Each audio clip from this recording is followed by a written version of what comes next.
व्याकरण का रिव्यू शुरू करते हैं पहले पेज से। तो पहले पेज में खबर है, अब नहीं चलेगी धर्म जाति समुदाय भाषा की राजनीति। तो इसमें क्या महत्वपूर्ण है? इसमें महत्वपूर्ण है कि 7 न्यायाधीशों की संविधान पीठ। तो संविधान पीठ जो होती है दोस्तों, वो कम से कम 5 न्यायाधीशों की होती है, और यहाँ पर ये 7 न्यायाधीशों की पीठ थी। और इसके अलावा यहाँ पे महत्वपूर्ण है जन प्रतिनिधित्व अधिनियम की धारा 123(3). तो दोस्तों, जन प्रतिनिधित्व अधिनियम जो है वो सन 1951 में बना था, और ये हमारे मेंस के सिलेबस में भी है, तो हमारे लिए महत्वपूर्ण है। तो इसको आप देख लीजिएगा कि ये क्या है। और उसके अलावा आगे यहाँ पर दिया हुआ है कि क्या कहता है कानून। तो इसके लिए जो कुछ भी यहाँ पे दिया हुआ है आप उसे अवश्य पढ़िए। इस पेज में जो अगली खबर है वो है, अध्यादेश को बार बार जारी करना संविधान से धोखा है। तो आप देखेंगे कि अध्यादेश को संविधान के अनुसार संसद या विधानसभा में पेश किया जाना जरूरी है, बाध्यकारी है, ऐसा कहा है सुप्रीम कोर्ट ने। आपको शायद पता नहीं होगा कि कई बार क्या होता है कि अध्यादेश जो लाए जाते हैं उन्हें संविधान वो सत्र शुरू होने पर आप सदन के पटल पर नहीं रखा जाता है, जिसके कारण कि कई बार क्या होता है कि जब सदन का सत्र समाप्त हो जाता है तो उसके बाद अध्यादेश को पुनः लागू कर दिया जाता है, जिसके खिलाफ सुप्रीम कोर्ट ने ऐसा कहा है। तो सुप्रीम कोर्ट ने कहा है कि अध्यादेश को कानून बनाने के लिए बिल के रूप में संसद या विधानसभा में पेश नहीं किया जाना संविधान का घोर उल्लंघन है। और इसके अलावा उसने कहा है कि अध्यादेश समाप्त होने या दोबारा जारी होने पर इसके लाभार्थियों को कोई कानूनी अधिकार नहीं दिया जा सकता। यानी अध्यादेश अगर समाप्त हो गया तो जो लोग इससे फ़ायदा उठा रहे थे, तो यानी कि जिन पर भी इसका प्रभाव पड़ रहा था, वो उसका प्रभाव पूरी तरीके से समाप्त हो जाएगा। तो चलिए चलते हैं अगले पेज पर। दूसरे पेज में मेरे ख्याल से कोई भी आज महत्वपूर्ण खबर नहीं है, तो आते हैं तीसरे पेज पर। तीसरे पेज पर महत्वपूर्ण खबर है वो ये है कि कम होगी मातृ मृत्यु दर। तो आपको ये जानने की आवश्यकता है कि मातृ मृत्यु दर क्या होती है। इसके अलावा अगली खबर जो है तो वो है कि ताकि मलेरिया से हो मुक्ति, जिसमें आपको सिर्फ ये जानने की आवश्यकता है कि national framework for malaria elimination 2016 से 30 जो जारी किया गया था वो क्या है, इसको आप इंटरनेट से पढ़ लीजिएगा। इसके अलावा यहाँ पर दिया हुआ है कि राष्ट्रीय स्वास्थ्य बीमा योजना, तो ये आपके लिए बहुत महत्वपूर्ण है जानना। इस योजना की शुरुआत की गई थी 2008 में। इसका मकसद गरीबी रेखा से नीचे जीवन यापन करने वाले बीपीएल श्रेणी परिवार को स्वास्थ्य बीमा कवर प्रदान किया गया था, और किया जाना है आगे चल के, क्योंकि ये मेरे ख्याल से अभी इसमें कुछ संशोधन होंगे। इसे अब तक देश के 25 राज्यों में लागू किया जा चुका है। 12वीं पंचवर्षीय योजना इस साल समाप्त हो रही है, तो इस चीज़ को आप पूरी तरीके से पढ़ लीजिएगा। अगला है स्वास्थ्य ब्यौरा, आपको मोबाइल पर मिलेगा, तो उसमें कुछ जानकारी जानने की बहुत आवश्यकता नहीं है, सिर्फ इतना आप जान लीजिए इलेक्ट्रॉनिक हेल्थ कार्ड क्या है, EHR। हालांकि दोस्तों, मैं आपको जो जानकारी दे रहा हूँ वो मुख्य रूप से प्रीलिम्स के लिए है, लेकिन ये भी आपको साथ में बताता चलूँगा कि मेंस के लिए क्या ज़रूरी है। तो आप यहाँ पर देखिए कि ये लिखा हुआ है कि सब सरकारी अस्पतालों में मिल सकेगी मुफ्त दवा। तो वहाँ पे आपको सिर्फ ये जानना है कि राष्ट्रीय स्वास्थ्य मिशन क्या है। तो मैं जितनी भी चीज़ों को आपको बता रहा हूँ दोस्तों, ये छोटे छोटे पॉइंट्स, तो इनको या तो आप इंटरनेट पर सर्च कर सकते हैं, या तो आपको ये कभी अखबार या मैगज़ीन में भी मिल जाएंगे, और अगर नहीं तो इनके बारे में कभी ना कभी आपसे एक लंबी चर्चा करूँगा। तो अगली चीज़ है, डॉक्टर ऑन कॉल की व्यवस्था भी शुरू हो सकती है। यानी कि टोल फ्री नंबर जो 1075 है, यहाँ पर 24 घंटे आपको डॉक्टर आपको स्वास्थ्य की सलाह देने के लिए उपलब्ध रहेंगे, और हिंदी और अंग्रेजी से कुल 23 भाषाओं में इसे शुरू किया जाएगा। इसके अलावा दोस्तों, इस पेज में जो अगली खबर है तो वहाँ पर सिर्फ ये ध्यान देने योग्य है कि national court management systems committee जो है वो क्या है, इंटरनेट पर देख लीजिएगा। जो दोस्तों अगला पेज है, चौथा पेज, तो उसमें हमें कोई ख़ास खबर नहीं है। पाँचवें पेज में भी कोई खबर नहीं है, सिर्फ एक खबर के सिवा जो महत्वपूर्ण है। तो यहाँ पर ये दिया गया है कि अनुच्छेद 370 पर हाई कोर्ट ने केंद्र से मांगा जवाब। तो संविधान आदेश 1954 क्या है ये आप देख लीजिएगा। और उसकी महत्वपूर्ण बात ये है कि संविधान आदेश 1954 को चुनौती दी है, जिसमें कि संविधान के अनुच्छेद 368 में एक प्रावधान जोड़ा गया था, और कहा गया था कि जम्मू कश्मीर राज्य के मामले में कोई भी संविधान संशोधन उस समय तक प्रभावी नहीं होगा जब तक कि अनुच्छेद 370 के उपबंध 1 के तहत उसमें राष्ट्रपति के आदेश लागू नहीं हो जाते हैं। तो इसको भी आप देख लीजिएगा दोस्तों। अगली जो खबर है वो पेज 6 से है। तो यहाँ पर भी कोई ख़ास बात नहीं है, इसमें सिर्फ यहाँ पर ये महत्वपूर्ण बात है कि अध्यादेश के बाद स्कूलों और शिक्षकों को सरकारी दर्जा नहीं मिल सकता। तो दरअसल पे ये पूरी खबर क्या है, पढ़ना चाहें तो पढ़ सकते हैं, लेकिन इसमें मैं सिर्फ आपको ये बता दूं कि जो अध्यादेश की शक्ति होती है वो राष्ट्रपति अनुच्छेद 123 के द्वारा और राज्यपाल अनुच्छेद 213 के द्वारा तब प्रख्यापित कर सकता है जबकि सत्र जो है वो अभी नहीं चल रहा है। तो चलिए आगे आ जाते हैं दोस्तों। अगले पेज में भी जो खबरें हैं तो उनमें चटक धूप में भी कांपे हाड़ कोई खास खबर नहीं है। सिर्फ यहाँ पे एक महत्वपूर्ण खबर, पश्चिमी विक्षोभ। तो आप भूगोल की किताब में, खासकर 11वीं की भूगोल में, भौतिक भूगोल और भारत के भूगोल में आपको ये मिल जाएगा कि पश्चिमी विक्षोभ क्या होता है। अगर आप ज़्यादा डिटेल से पढ़ना चाहें तो सविंदर सिंह में आपको मिल जाएगा। इसके अलावा दोस्तों अगली खबर जो है कि आज दूर हो सकती है जीएसटी की दूसरी बाधा। तो मैं आपको बता दूं दोस्तों, जीएसटी की मुख्य बाधा ये है कि जीएसटी में जो प्रशासनिक नियंत्रण है उस पर कोई सहमति नहीं बन पा रही है, क्योंकि केंद्र और राज्य जो हैं तो वो दोनों ही उस पर अपने अपने ज़्यादा नियंत्रण चाहते हैं। तो पहले जो कानून हुआ करते, पहले जो टैक्स कानून हुआ करते थे तो उसमें क्या था कि राज्य के टैक्स अलग थे, केंद्र के टैक्स अलग थे, तो उनके अपने अपने कानून थे। लेकिन चूंकि जीएसटी राज्यों और केंद्रों का एक अप्रत्यक्ष टैक्सों का एक ही कानून होगा, तो यहाँ पर ये समस्या उत्पन्न हो रही है कि किस प्रकार का प्रशासनिक नियंत्रण कौन करेगा। तो पहले ये कुछ राज्यों ने कहा था कि 1.5 करोड़ रुपए तक के टर्नओवर के लिए आप हमें प्रशासनिक नियंत्रण दे दीजिए और उसके ऊपर का आप ले लीजिए, लेकिन अभी तक इस पर पूरी सहमति नहीं बन पाई है। देखते हैं आगे क्या होता है।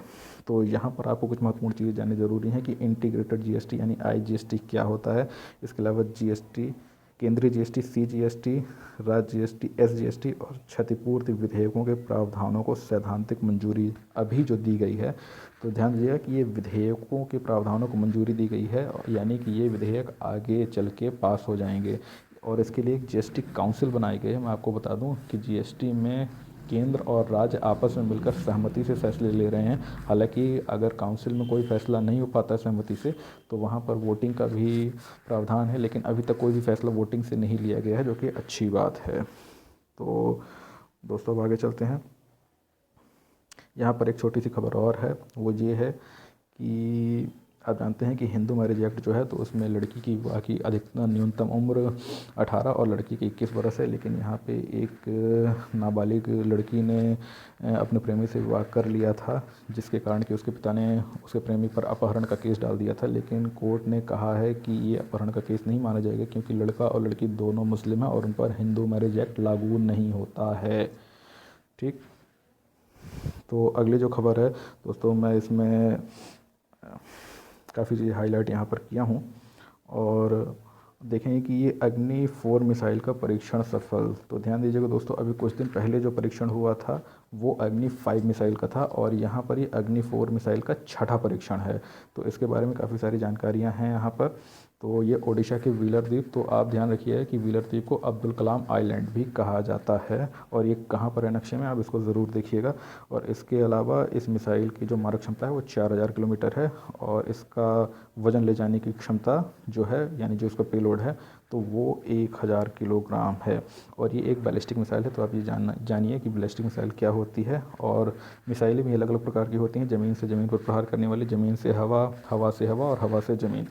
तो आप इनको भी देख लीजिएगा। और इसके अलावा महत्वपूर्ण है कि DRDO रक्षा अनुसंधान एवं विकास संगठन क्या है, किस मंत्रालय के अधीन कार्य करता है, कौन इसका प्रमुख होता है और इसने अभी तक क्या क्या किया है, ये सारी चीज़ें आपको इंटरनेट पर मिल जाएगी। तो अब हम आ जाते हैं दोस्तों विचार विमर्श के पेज पर, यानी कि जो कि एडिटोरियल कहलाता है इसका।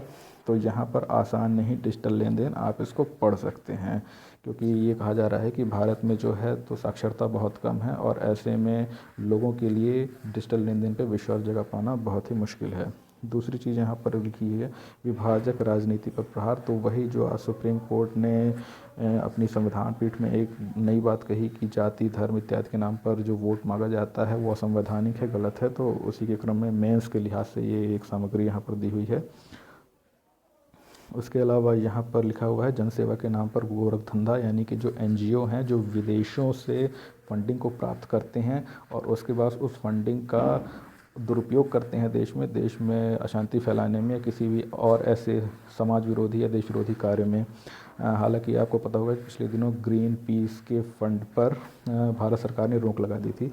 तो इसके लिए मैं आपको बता दूंगा दोस्तों कि दरअसल पे एक कानून होता है जिसे FCRA कहते हैं, जिसका अर्थ है फॉरेन कंट्रीब्यूशन रेगुलेशन एक्ट, यानी विदेशी चंदा नियमन अधिनियम। तो उसके आधार पर सरकार के पास ये ताकत होती है कि वो किसी भी गैर सरकारी संगठन इन NGO की विदेशी फंडिंग पर रोक लगा सकती है। और अभी हाल ही में सरकार ने 20,000 NGOs की विदेशी फंडिंग पर रोक लगा दी है। और इसके अलावा दोस्तों, मौलिक कर्तव्य हो सकता, ये एक अच्छा आर्टिकल है, आप इसको पढ़ सकते हैं।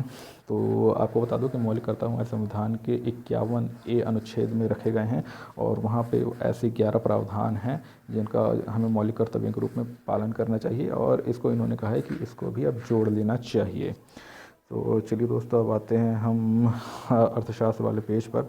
तो यहाँ पर आप जानते हैं कि बैंकों के पास बहुत सारा पैसा जमा हो गया है, जिसके कारण उन पर अब ये दबाव बनाया जा रहा था कि वो अपनी ब्याज दरों को कम करें। तो बैंकों ने अभी, कई सारे बैंकों ने, अभी SBI ने हाल ही में कम किया था, बाकी बैंकों ने भी यहाँ पर अपनी ब्याज दरें कम की हैं। और इसके अलावा यहाँ पर दोस्तों आपको ये जानने की ज़रूरत है कि भविष्य निधि जो PPF है वो क्या होता है, और किसान विकास पत्र क्या होता है। तो इन सारी छोटी छोटी चीज़ों को आप इंटरनेट से ज़रूर पढ़िए, किसी मैगज़ीन या अखबार में कहीं आपको मिले तो आप ज़रूर पढ़िए और उसको नोट कीजिए। तो अब यहाँ पर एक और चीज़ है दोस्तों, यहाँ पर अब तो वेतन बढ़ाई है, उससे ज़्यादा लेने देना नहीं है। आपको जानना ये है credit linked capital subsidy scheme क्या है, इसके बारे में आप ज़रूर पढ़ें इंटरनेट पर। इसके अलावा एक छोटी सी चीज़ है, हालांकि मैंने इसको टिक नहीं किया था, लेकिन आप देख सकते हैं कि अर्थव्यवस्था पर दिखने लगा नोटबंदी का असर। तो मैं सिर्फ आपको ये बताना चाहूँगा दोस्तों कि जो हमारी अर्थव्यवस्था है तो उसमें दरअसल पे कैश का बहुत ज़्यादा उपयोग होता था, और नोटबंदी की वजह से लोगों के हाथ में कैश नहीं था, जिसके कारण कि डिमांड यानी मांग घट गई थी, क्योंकि लोगों के पास पैसा नहीं था, इसलिए लोग वस्तुओं की मांग नहीं कर रहे थे। डिमांड घट जाने से क्या हुआ कि चूँकि जो उत्पादक थे उनका सामान बिक नहीं रहा था, तो उन्होंने उत्पादन अपना कम कर दिया। उत्पादन कम होने से उनकी बिक्री कम हुई है, जिससे कि उनकी आय पर प्रभाव पड़ा है, और अब उनको लग रहा है कि वो अपने कर्मचारियों की तनख्वाह ज़्यादा नहीं दे सकते हैं, तो अब वो सोच रहे हैं कि वो उनको हटाएँ, इससे बेरोज़गारी बढ़ सकती है दोस्तों। और इसके अलावा क्या हुआ है कि मैन्युफैक्चरिंग कम हो जाने से हमारी GDP पे भी उसका असर पड़ रहा है। और एक महत्वपूर्ण चीज़ है, मतलब कि आपके लिए, कि अगर आप किसी महंगे होटल में जाते हैं तो वहाँ पे सर्विस टैक्स के अलावा सर्विस चार्ज भी जोड़ लिया जाता है। लेकिन आपको मैं बता दूं दोस्तों कि जो सर्विस चार्ज होता है, तो ये ज़रूरी नहीं है कि आप होटल को पे करें, क्योंकि ये आपके ऊपर होता है, ये एक टिप की तरह होता है।